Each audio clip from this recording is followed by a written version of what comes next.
You're listening to episode 20 of the Fed and Fearless podcast. On today's episode, I'm talking with Kelly Pourciau, one of my support team members for my online program Get Your Period Back, about her experience healing from hypothalamic amenorrhea and achieving pregnancy in spite of her diagnosis. So stay tuned. Hi, I'm Laura Schoenfeld. I'm a registered dietitian and coach trained in functional medicine with a passion for helping women just like you ditch perfectionism and use food, fitness, and self-care to fuel your bigger God-given purpose. I believe that it's possible to achieve your biggest life-changing goals without the frustration, obsession, or negative self-talk that so many women subject themselves to every day. All you need are the right tools, the right mindset, and the faith to turn your dreams into reality. I'm here to guide you along the way. The truth is that you are so much more than a body, and I'm on a mission to help you change the way you think and act at a core beliefs level so you can transform your physical, mental, and spiritual health from the inside out. Are you ready to become fed and fearless in your pursuit of a healthy, meaningful life? Welcome to the Fed and Fearless podcast. Hey everybody, welcome back to the Fed and Fearless podcast. I'm Laura Schoenfeld. I'm your host as always, and we have another really special interview for you today with one of the women that actually works for me in my online program called Get Your Period Back. Today I have with me Kelly Pourciau, and she is a woman who is training to become an RD and has a long personal history of hypothalamic amenorrhea that she was able to overcome and to get pregnant, even though she was told that she would be infertile. Now, Kelly's story is really important because she has developed an amazing passion for helping women with amenorrhea, and she is able to talk about her experience recovering from amenorrhea on the other side, and she's able to show us that healing is possible if you're willing to make the changes that are necessary to see the changes in your health that you desire. So I'm so honored to have Kelly here with us, and I had so much fun chatting with her about her own expertise and passion, and I really appreciate her willingness to share her story so she can give you all inspiration if you are struggling with irregular or missing periods. So without further ado, here is my friend Kelly. All right, everybody, I am so excited today to have with me one of my, friends and coworkers in my business. I don't always know what to call people that are helping out with different elements of my business. I don't want to call you an employee, but one of my team members in my business and someone who I've gotten to know over the last couple of years. She's super awesome, so I'm really excited to have her on the show. Welcome, Kelly Pourciau. Hi, I'm so glad to be here. It's really exciting. Yay. So if you all don't know Kelly, the reason why Kelly's a part of my business is because she has a lot of experience, and because of her experience, expertise in the realm of hypothalamic amenorrhea and just generally having a missing period and dealing with the things that come up when you're missing your period, like fertility issues, just general health issues, that kind of thing. So I'm excited to bring Kelly on today because we're going to have a conversation about her journey in general, her experience with her fertility journey and the health journey that she's been on in general, and what she's learned, and the things that took her probably we want to say like 10, 15 years to discover on your own are things that her and I help women in our Get Your Period Back program do in the course of like 6 weeks. So I'm really excited to hear about Kelly's story and for you guys to get to know her, especially if you are interested in amenorrhea recovery, because Kelly's definitely one of my favorite people to have on the team to help out with that. So welcome, Kelly. Super excited to have you here. And what I would love to do first is to just give you the opportunity to share your story. I know that you have a growing social media presence. So I'll definitely share your links to social and your website just to make sure that people can follow you if they want to get to know you better. But I want them to be able to hear your story so they can hear how you can relate to the journey that they're on. So what was your experience, or what has been your experience with hypothalamic amenorrhea, infertility, and the associated health challenges that came up with those conditions? Yeah. So I think this is going to sound like a strange place to start, but I think it'll make sense later. Basically, as far back as I can remember, like to kindergarten, I've been very much a perfectionist, type A personality. I remember like stressing about spelling tests, like in kindergarten. And I guess in addition to that, like as far as I can remember through childhood, I had just some chronic health issues. Like I had gut issues and joint pain and stuff, even as a child. So it's kind of leading into, in my teenage years, things just really intensified all over the place for me. And, you know, when you talk about in the Get Your Period Back program, and when you talk about amenorrhea in general, like you touch on there being like 4 main kind of domains that encompass having amenorrhea for most of the people that we work with. And that's food, exercise, stress, and underlying health issues. And for me, by my teenage years, I had all of these in pretty intense ways. So as a teenager, I did begin restricting my food. And so some of this was kind of related to having GI issues and having different doctors like suggest like, oh, here's this diet for GERD, or here's this diet for IBS. And at the time, like low fat was really a huge craze. And so there was definitely a lot of like fat restriction. But in addition to that, I was a ballet dancer, and anybody who knows anything about the dance world and just staring at yourself in front of a mirror all the time, you know, there was definitely a growing amount of intentional restriction that came along with all of that as well. So, and because of that, I was like on my high school dance team and training as a pre-professional ballerina. So in addition to like everything I was doing with being a super perfectionist in school, and being in a lot of extracurricular activities, I was also dancing between like 20 and 40 hours a week. Wow. Yeah. So there was that. And then the stress piece, there was kind of just personal issues that kind of came up that added a lot of stress into my life, my teenage years and into college. I think this is when I really started using my kind of perfectionist and type A personality kind of as like a coping mechanism. Like it just went into overdrive. That was like, because a lot of things felt out of control for me. Finding ways that I could control things, I think was how I kind of was trying to just cope with everything. So I think, when you think about health from a holistic perspective, it kind of makes sense that with all those things going on, it's not surprising that I'd had a lot of health issues going on at the time. So I had pretty significant acne, joint issues, IBS, psoriasis, migraines. And then the time I was 16, my period kind of just started coming less and less frequently. And then by the time I was 16, it just kind of stopped altogether.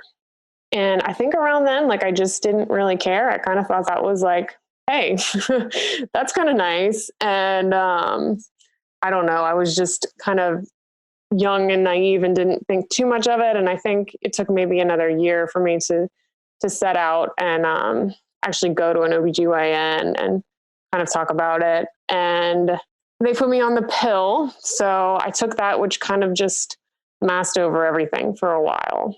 I got married pretty young. I was 22. And after that, I kind of thought like, will I ever be able to have kids? Because, I don't really have my own period. And around then, I kind of started thinking maybe I should get to the bottom of this and not just let this be like this forever if I ever want to have kids in the future. And so I think from that time, from about when I was 22 until I was 29, it was just a lot of years of kind of wandering around in a convoluted mess, like looking for help. So at some point I went to a variety of doctors who all had different opinions. I actually flew to the NIH to participate in a study on amenorrhea. And that's when I found out that my bone density had been dropping a lot, which I think was one of the most upsetting pieces of all of that for me. I spent like thousands and thousands of dollars on like functional medicine testing and heavy metal detoxes and tinctures and like all of these things. And I think just because of the time frame that it was, like, this is kind of at this point, like the early 2000s, like I started doing internet research, and I guess people asked about my hormone levels and my bone density, and they would make sure that I didn't have anorexia, and I didn't have overt anorexia, but they never really poked around at like how much was I actually eating, like what was going on in my personal life that was creating a lot of stress. And there was some touching on some of the health issues, and but none of the doctors really dove in and focused on some of the other things. So kind of along that way, just from what I was learning myself, and maybe some from the doctors that I was seeing that, were good and supportive, I did like change my diet and start upping my fat and my calories along the way, kind of moved to more whole food and less food, went through thousands of dollars of supplements that probably were some helpful, some were probably harmful, and some were just maybe a waste of money. And yeah, I kind of just wandered around with all those things. And I think as I just kind of, as a Christian, just kind of like praying about these things, like I felt like there was just some guidance from the Lord that kind of helped me see that everything was pretty multifactorial in my life. And I think there were ways in which there were movements towards improvement in all of those categories for me. After 7 years of infertility and trying all these different things, my husband and I had decided to become foster parents with the intention of adopting. So we went through that process, and we had gotten a call saying that a little boy, a baby, would be brought to us in about, I think, 2 weeks from that point in time.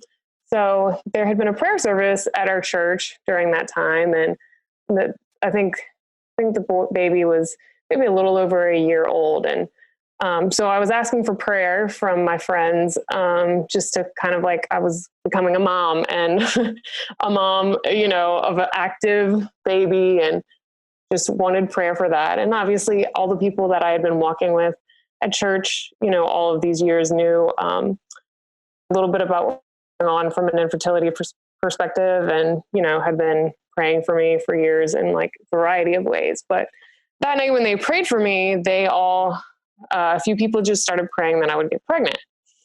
And I just kind of remember thinking like, oh, okay, well, I'm getting a baby, but I guess if I got another one, like, I guess that'd be fine. Like, okay. And I kind of forgot about that. And so 2 weeks later, we got a phone call that they were bringing the baby to us.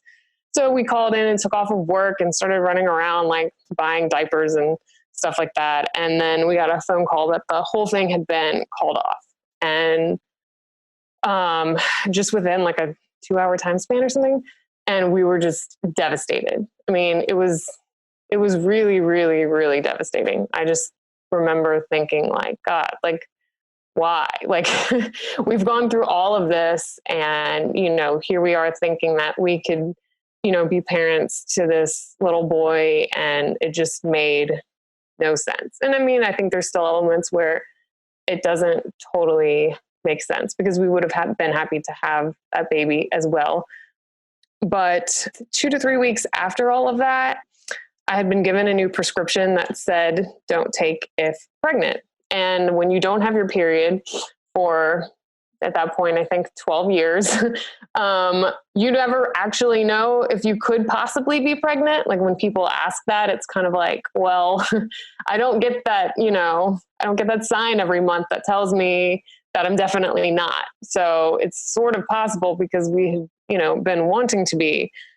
So I just, I really didn't want to take a pregnancy test, to be honest, because we had just gone through all of that, and it was kind of devastating. And I think just looking at it being negative was going to be kind of like, solve the wound. Yeah. But I kind of like felt like the, responsible thing to do before starting a medication that has a big label on it was to take it. And it was positive. My husband was laughing. He's like, it's not working right because you had the heater on in the bathroom. I'm like, Don't you have a science degree? I'm pretty sure the bathroom heater doesn't change the hormones. But so anyway, and I ended up having a healthy pregnancy and having a little boy. And then I went from being pregnant with him and breastfeeding to then getting pregnant without ever getting my period back again with my daughter. And then went into breastfeeding. And then finally, when I was finished and weaned her, my period came back and has actually been regular for the last 6 years. That's I feel like the part where you got pregnant the first time, like I've seen that before. We have a friend actually that did a guest post on my blog about getting pregnant kind of the same way, where she wasn't getting her period, and they had to do more of like the traditional fertility treatments for their first, I say their first set of kids, because they had fraternal twins, which is not unusual when you go through those kind of treatments to have multiples. And it's actually really funny, since the time that she wrote that guest post, and I'll make sure to link that in the show notes if people want to check it out. Because she was basically told by God I think it was in a worship service, she just heard from him that she shouldn't go ahead with her second attempt for fertility treatments for another pregnancy. And she was like, okay, that's fine. Like, cause she had been trying for years to get pregnant, and then they did the fertility treatments for their twins. And they had been debating about starting another round of that for another pregnancy. And like I said, she heard to not do it. And she was like, okay, whatever. But she told her husband, because she's like, if I don't tell my husband when I heard this, I'm going to like chicken out, and I'm going to still go do these, the fertility treatment. And I think it was a month later that she found out she was pregnant.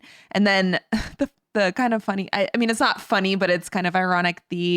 I think like, I'm trying to think how old her third child is. I think it was like less than a year after she gave birth to that baby, she was pregnant again. And she was like, what? Like, she had no idea that was going to happen. So now she has 4 kids under the age of, gosh, is it it's under the age of 3, because I think her twins are 3. So yeah, so definitely something that I've seen before. It's pretty amazing. Wow. And also, I would love to hear more about what you ended up doing to be able to get your period back, because I would imagine that getting your period back after your second child wasn't just coincidental. I would assume that you did some things that helped achieve that. Yeah. But I know now actually works in a short time period. I see how I kind of was like on and off of that path a lot over years. So yeah, as far as diet, I think it was almost just like a conviction, or just that knowledge that was growing. That was like, I have just been, intentionally restricting for a variety of reasons, health reasons, body image reasons, like, just kind of habit, like, and so I definitely made changes towards, making sure that I was eating enough food, making sure I was eating enough fat. And then I was pretty like, moving away from kind of processed things. It's like, I'm, as far as dating, like myself, but like, I feel like back in the late 90s, like it was just the thing to do was like to eat, Diet Coke and candy. And like from coming from, more of like that real food mindset, it kind of like is laughable that was kind of my low fat, really processed deal back then. But, moved into that. I mean, and the over intense exercise had pretty much stopped like not too long into college. So that part of what can often, be a big part of amenorrhea had been resolved for a while. I think as far as the stress and some of the underlying health issues, stress is just hard. It's the hardest thing to kind of like put a magic fix on. And I don't know, having amenorrhea itself can be stressful.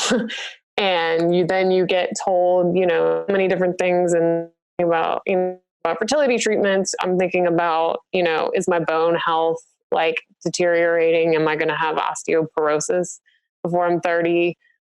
Just the cost of infertility and fixing all these things. And so in addition to, I think, my own life, I think just, I think that was probably the most gradual of a lot of the things. So, and then I think as far as like health issues, I'd say I focused on that probably too much, like thinking that if I found just the right supplement or the right, I don't know, medication or protocol or whatever, that this next thing was going to be the thing that fixed everything. So I think I put a lot of my eggs in that basket, but I really think that that's kind of the last basket that people need to be checking off in all of this, because I still have health issues, but I have a regular period. So, I think I didn't need to 100% resolve all of those in order to have, my fertility back. Well, and I think that's really important that people know that we're not saying that dealing with other health issues is bad to do. And I don't think you're making it sound like that, but I just want to make sure it's super clear that there are some underlying root cause issues, like things like hypothyroidism or autoimmune disease, that can potentially lead someone to lose their period. But like you said, it's not necessarily the first place you want to start, because there's other things that could be going on that have nothing to do with those conditions, or in some cases can even be exacerbating those conditions, that you really need to be addressing first and making sure that those are dealt with before you start diving into all this like functional medicine treatment. Because coming from a functional medicine background and having that training, I've seen people go on like, and I'm sure you had the same experience, where it's like you're just taking like dozens of supplements and you're doing this like, super restricted diet, and you have specific foods you have to eat and avoid. And it's like all of that energy and time and money and everything that you're spending investing into that functional medicine approach. I don't know why this is the case. And I'm hoping that with the work that I'm doing, that this will kind of seep into the functional medicine world. But I don't know why so many functional medicine practitioners don't dig deeper into the like nutrition or even like the total calorie intake piece when they see a person with amenorrhea. It's kind of shocking to me. And I know you went through this a while ago, so I would hope that things are a little bit different now, but honestly, it's not that different. I work with a lot of women who say that they've seen other practitioners and they've done these protocols, they've done these medications, and, they have an OBGYN who's telling them that they should do, of course, birth control pills, like the main thing that people are recommended. And we know that that's not actually a solution. It's more of just like a Band-Aid for the problem. And it's not even a good Band-Aid. It's like putting a Band-Aid on that has like mud on it or something. That's the most common recommendation.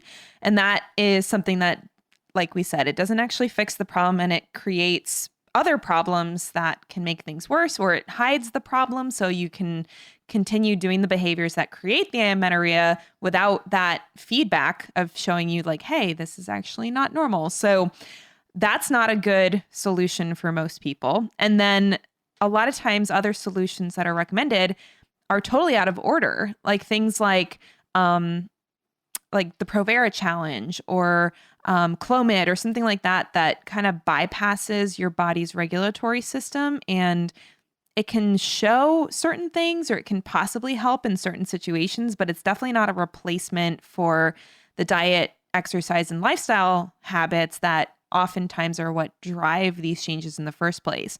Because it sounds to me like you, even though you had other health conditions from a young age, it sounds like much of what was driving the amenorrhea was the inadequate diet combined with the excessive exercise, and then also layered on top of that was all the stress that you were under, whether that was situational or self-imposed.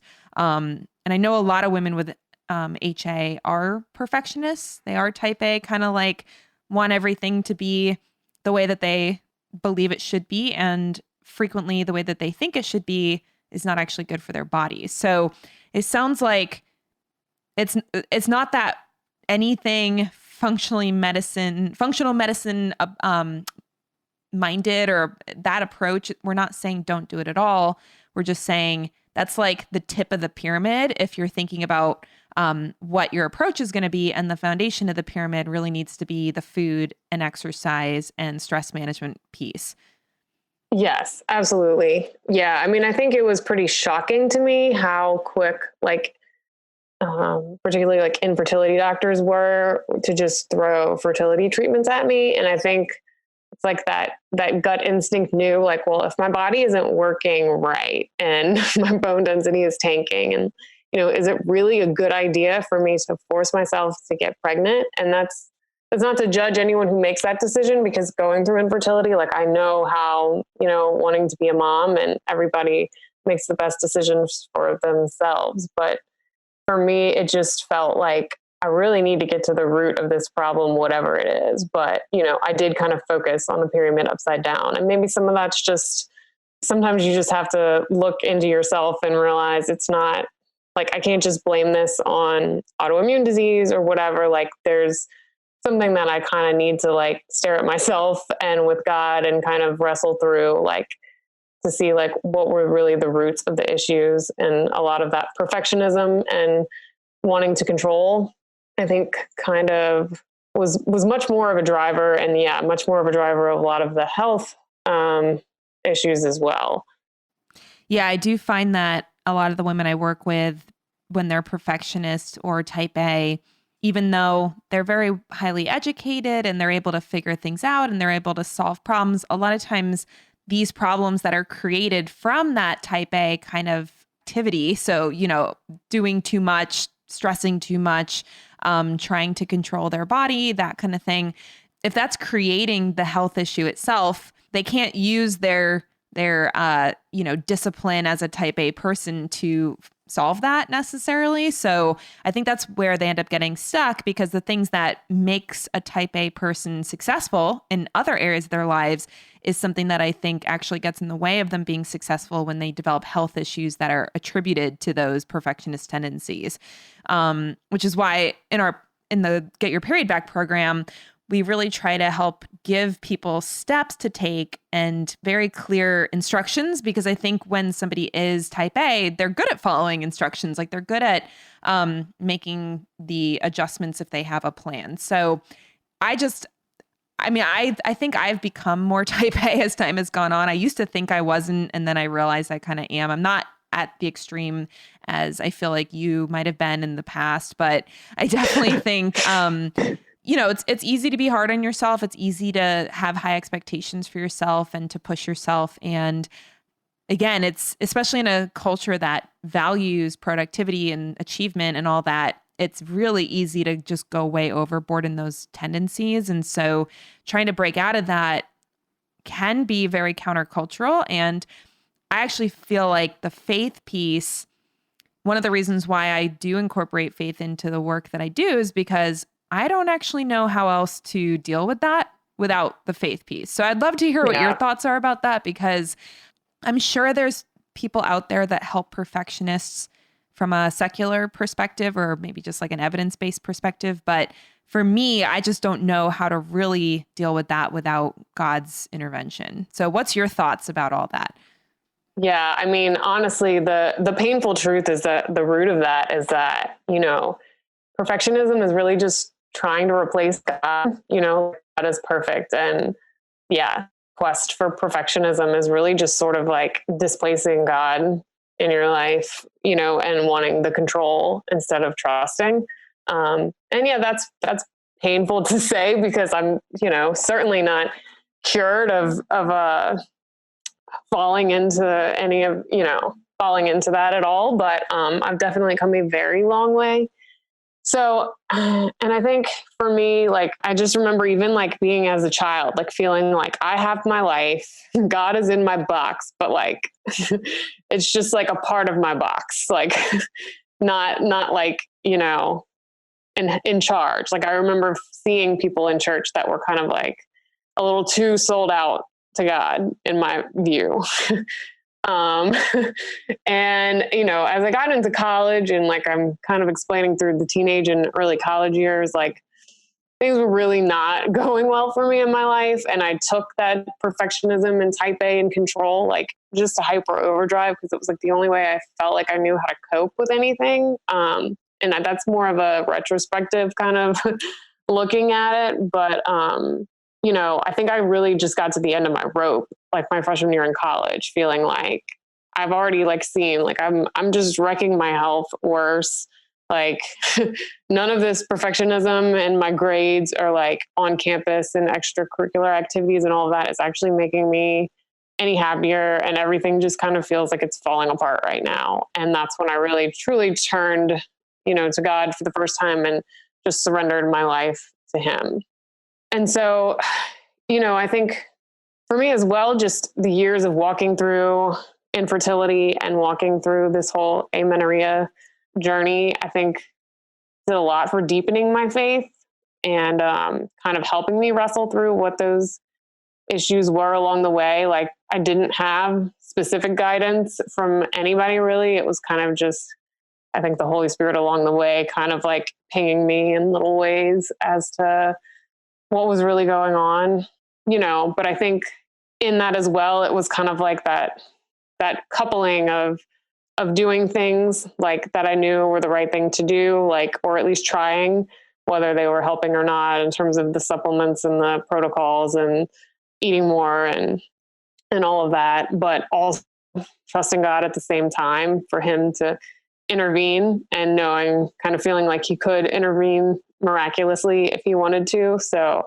I kind of love that my story has that sort of combination of both, that wasn't just back and like waiting for some miracle to happen. But on the other hand, like, I think all of the things that I had done maybe hadn't brought everything to the fact that it was like obvious that my period was coming back and everything was like on the up and up. But, you know, then prayer stepped in and, you know, now I have my son. So, yeah, I think though, like having gone through all of that, as far as my faith goes, like, I honestly think it makes me a much better mom. Like if I hadn't have gotten to that extreme, like if I was kind of on the cusp, like still had all the perfectionist tendencies, but maybe like never lost my period from them, or suffered like severe consequences, I wouldn't have had to pay mind to it. And I think it would have just lingered forever, you know? And I'm really thankful that,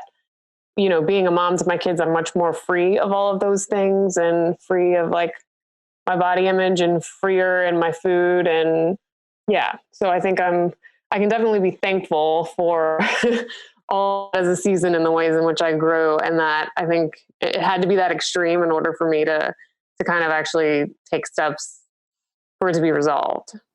Well, and I feel like if it hadn't gotten resolved, then it, you know, like you said, as a mom, it would have been a challenge and maybe that would have been the opportunity to overcome it. But maybe your kids would have paid a little bit of a price in the beginning of motherhood where, you know, you had to have that experience being a mom instead of trying to be a mom. So, you know, I never feel like we never want to go through hard things. Like if we're thinking about, if I could go back and change that, of course I would have preferred not to experience that. But I do love when I hear stories how God uses what we think is bad for good and for our good and for his glory and everything. And so I feel like that's definitely evident in your story. And, you know, I'm happy to hear that you've made so much progress in the last decade or so of doing this work. So, and it's hard stuff. I mean, and I actually would love to hear your opinion about the concept of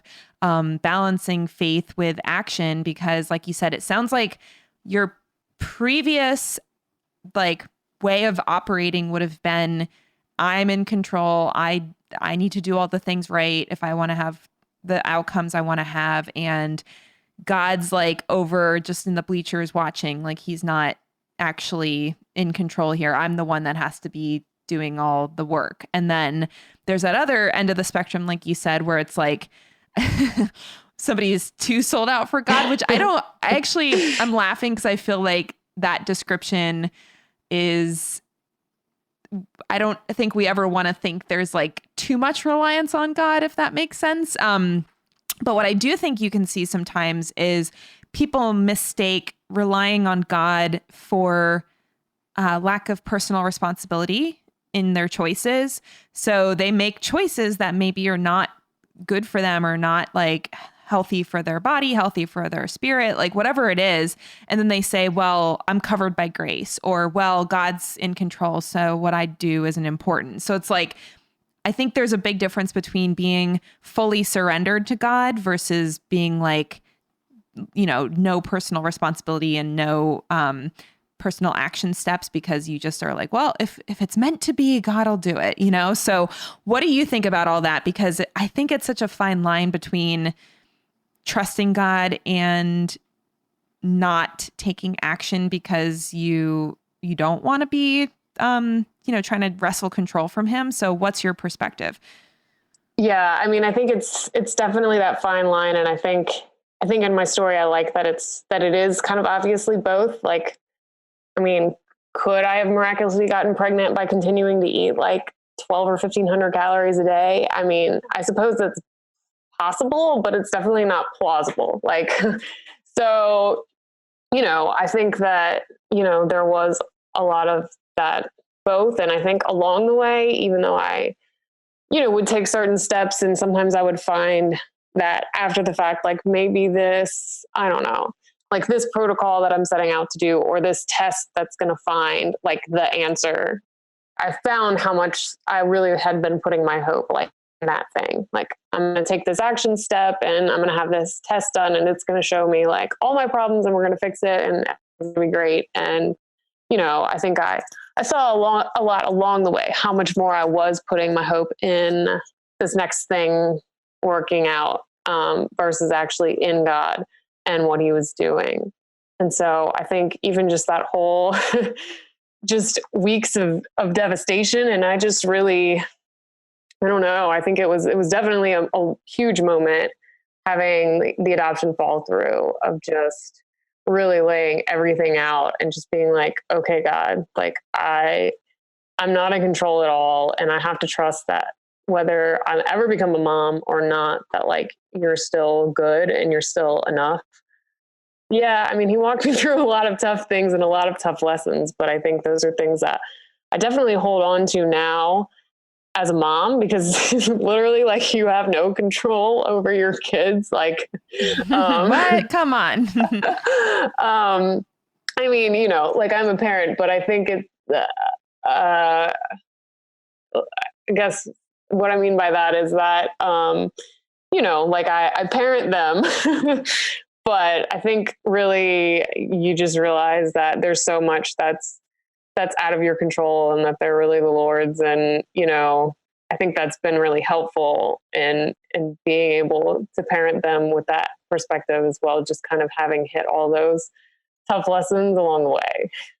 Well, I would imagine, I'm not a parent, so this is me just like assuming what it might be like. But I would guess that being a parent is kind of like being on a health journey where, if you were just like letting your kids do whatever they wanted and like put them in front of the TV all day and fed them like candy every hour or something, they'd probably not be as well behaved as they are with your attention and your commitment to being a good parent and all of that. But like, you could be the quote unquote best parent ever, and that doesn't mean that your kid's going to turn out flawless and never makes any mistakes and is just super obedient and everything. So I think health can be the same way, where it's like, yeah, if you're not doing anything to take care of yourself, then of course your body's not going to function at its best and it's going to have problems. But on the flip side, you could do all the quote unquote right things, and that doesn't mean that you're in control of what the outcome is. And I feel like that's where the trust piece comes in, is the actual outcome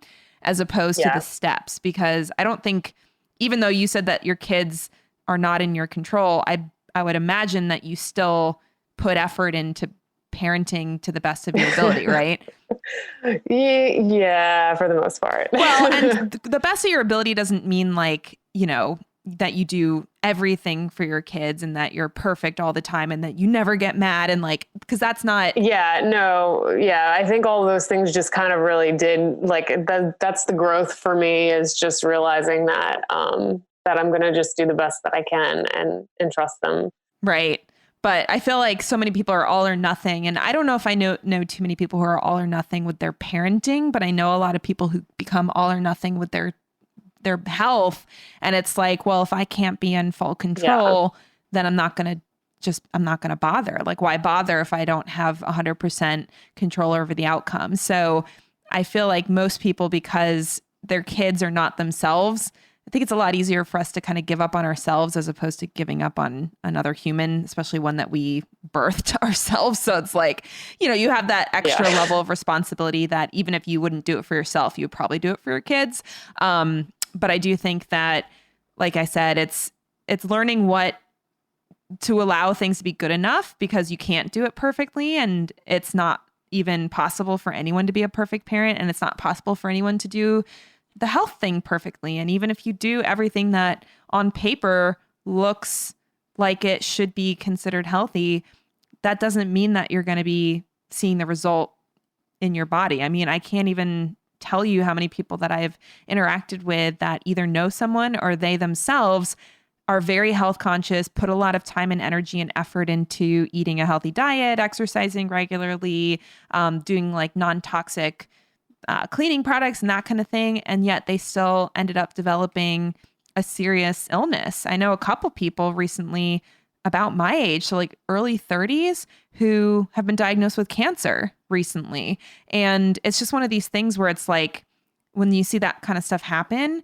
you realize, wow, like you could do everything quote unquote right, and still you have no idea what's going to happen. So what I really want to drive home here is the idea that we don't want people to just give up on themselves and to, just say, well, forget it. I don't have any control, so I might as well just eat donuts at every meal and not exercise at all. That's not the point. But the point is that we can't make this assumption that we are in control of our bodies, because we're not. And I think that desire to be in control actually leads to a lot of the problematic behaviors that actually do affect our health and our quality of life. So that's what the goal of this podcast is to really help people strike that balance and to be able to involve God in their health, not only with his ability to miraculously heal, but also in his ability to guide our decision-making around the behaviors or the actions that we take in order to get the results we want to get. So I love that your story includes all of that. And it's even cooler, I think, that it all happened so fast, like with the prayer and then the adoption falling through and then the pregnancy happening so fast after that. I think the nice thing about that is it's like you can't really miss the connection. If it had happened like 5 years later, it'd been like, oh, is that connected? But it was like within months. So I just feel like, it's almost like, a blinking red stoplight or something. You're like, hey, that was definitely God. So yes, a fast end to a long journey. Mm-hmm. And I actually think it's cool that you mentioned with getting your period back that when you actually started doing the right things, that you were surprised how fast you were able to see results.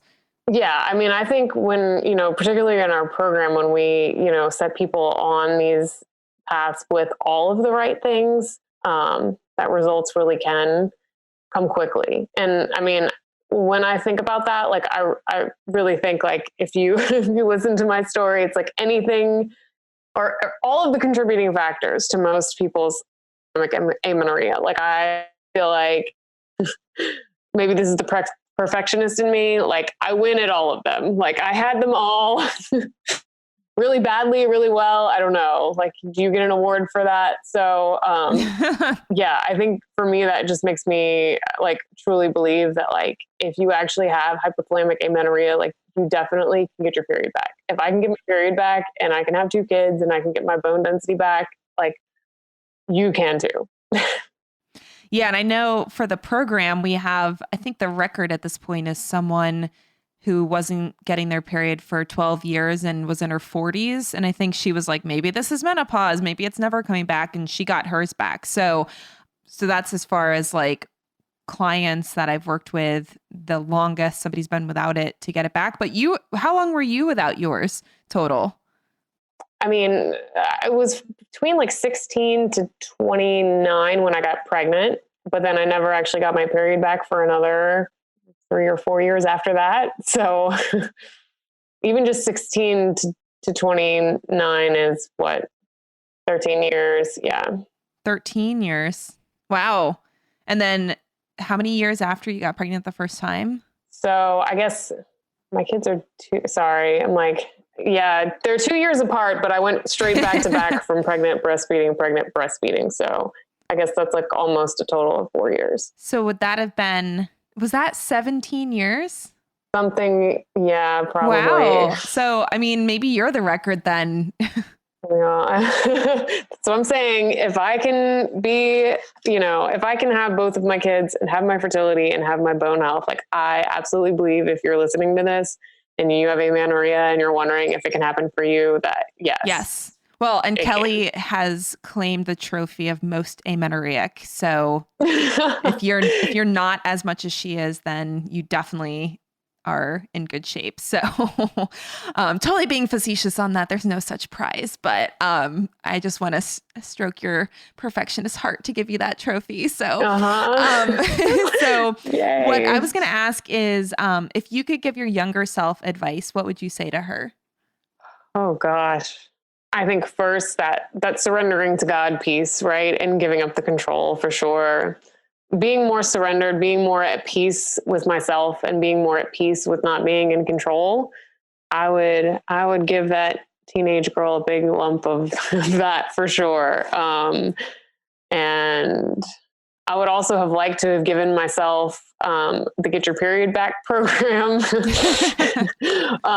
that I did not win the record because I don't think I would have not won the record for the most years if I had like a really, the expertise from you, the specific help, the support, and all of those things, Well, if they invent time travel, I will gift 16-year-old you with that program. So we'll keep an eye on that. Now, you're currently studying to become an RD, and I know that I can never remember when your expected graduation date is, but you still have some amount of classwork to do, and I think you probably have. Do you have the bulk of your internship still to do? I do. Yeah, it's going to be totally separate. Gotcha. So I was going to say in my program, we kind of split it up into 3 chunks, which I actually really appreciated that we did it that way because it made it a little bit less stressful, but not all programs offer that. So if you're thinking about becoming an RD, I feel like the UNC program is a really good one to minimize how much stress is involved. Also, they guarantee, at least when I was in the program, they guarantee internship spots, which I don't even know how they do that. But I know I've talked to some other RD students before, and they were asking me about like how did you do your applications for internships and stuff? And I was like, honestly, I feel like my advisors like pulled a lot of the strings with that. I don't even remember applying to something. So I think I must have, because I'm like, there's no way that I didn't apply, but I don't remember it being this like huge deal. Although I didn't get placed in a hospital internship the first round. They did kind of have to find a different place for me to go. That was a little stressful, I guess. So, but all of that said, so you're on your way to becoming an RD. What would be your dream job once you get your dietetics degree? Well, I love working with the Get Your Period Back program. I love working with you. I mean, it's just, I really do appreciate, your whole perspective, everything that is to health, nutrition, faith, so, I do totally think the world of you. But, I think it's like, because I've had different health issues for so long, I've gotten handed like so many diet handouts over the years. Like you go into this office and then they're like, here's the low diet. I give you this printout and they tell you to leave. And it's, well, you just took all food away from me that I was normally eating. And I think I just had that happen so many times between like IBS and then like food allergies and I don't know, just all of that. Like it just felt so impersonal, and then it created so many restrictions and food fears. So I think anything just around helping people sort through what can be really confusing out there, is what I'd like to do, so that nobody has to live life like I had for so long. Both struggling with amenorrhea or infertility, or just fearing that food is making your health worse, or fearing that food is, the ultimate control of your health. And I mean, I wouldn't be becoming a dietitian if I didn't think that food was important, and that nutrition is important, and that nutrition can change your health. But I think finding that balance between like using it as the ultimate control and using it as a tool that can make us healthier, but, make us healthier to just pursue what God has for us.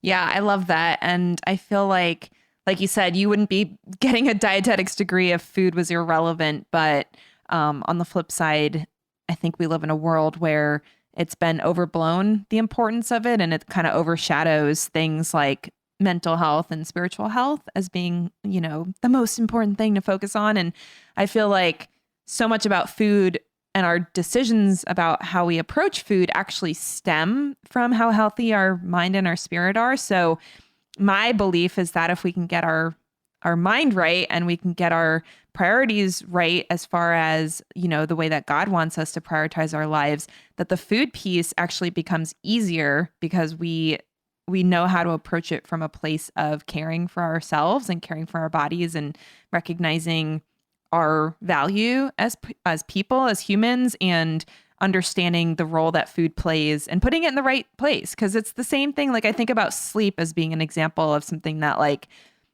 you don't want to be sacrificing time with God to just sleep extra time in the morning all the time, but you also don't want to be sacrificing sleep for other areas of your life, because that can become a problem as well. So looking at sleep as being like, hey, it's really important to get enough sleep to feel your best and to be able to show up as your best self so that you can serve God to the fullest of your ability, but also recognizing that you're not going to be healthy just because you're sleeping enough. That's not the only thing that matters. So it is, I think overall, I'm seeing a shift in our industry where we're starting to focus on that more.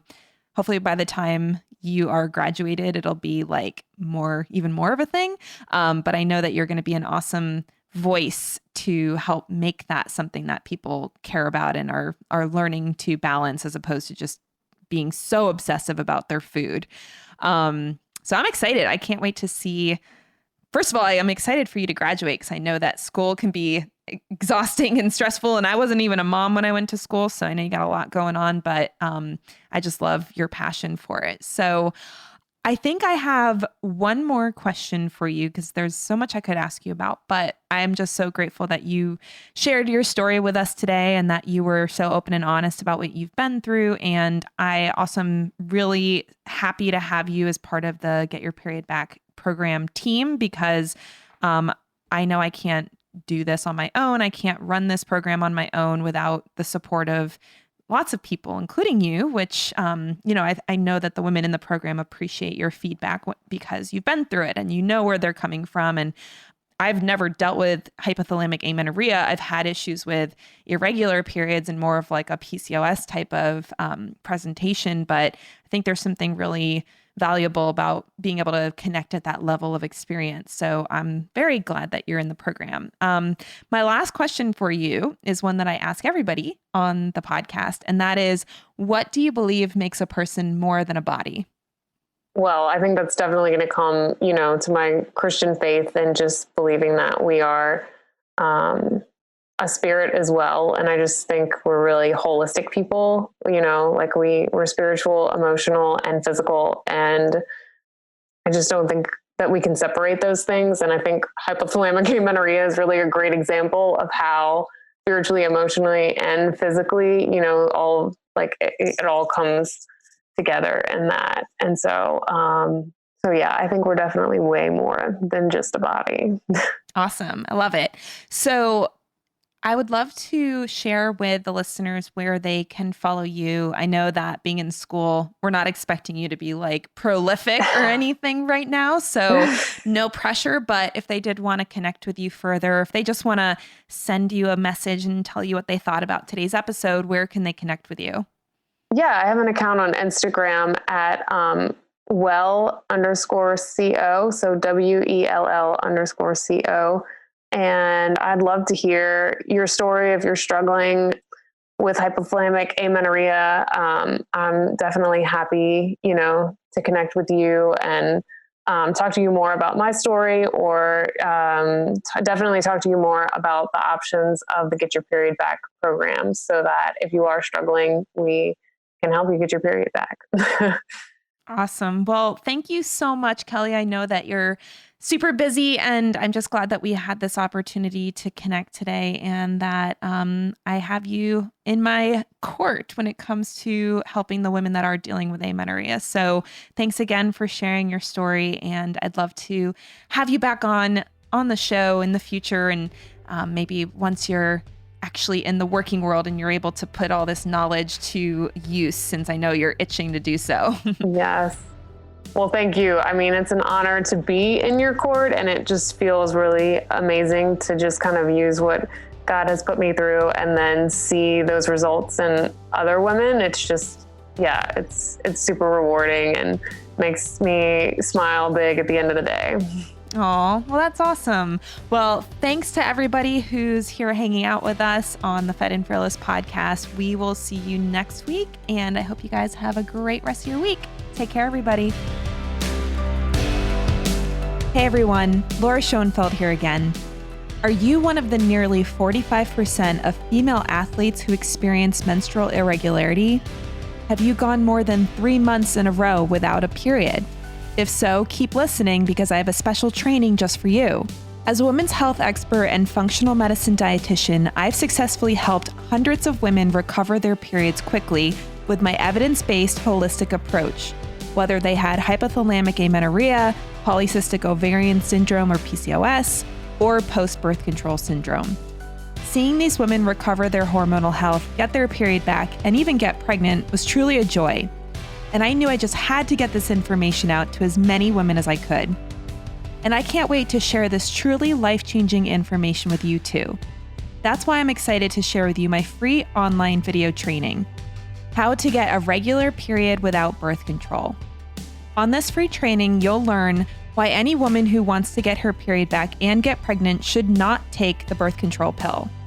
The single most important thing women must know about following the right diet if they want to get their period back and prepare for a healthy pregnancy. Why quitting exercise isn't necessary for period recovery, but you do have to have the right approach to working out. Why chasing weight gain or even weight loss is a total waste of time when trying to recover a normal menstrual cycle. You'll also learn 5 common myths preventing so many women from getting their period back so they can get pregnant naturally. And even their doctors are confused about these 5 myths.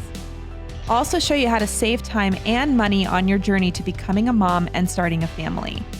And finally, you'll learn my proven 4-step protocol that has helped dozens of women get their periods back so they can get pregnant fast and without using risky medications. So if you want to get your period back quickly without resorting to birth control, quitting exercise, or giving up the healthy lifestyle that you love, then this free online workshop is for you. To get instant access to the free training, go to getyourperiodback.com. You'll learn everything you need to know about recovering a regular, healthy period without giving up the healthy foods and exercise that you love. Check it out at getyourperiodback.com, and I'll see you on the training.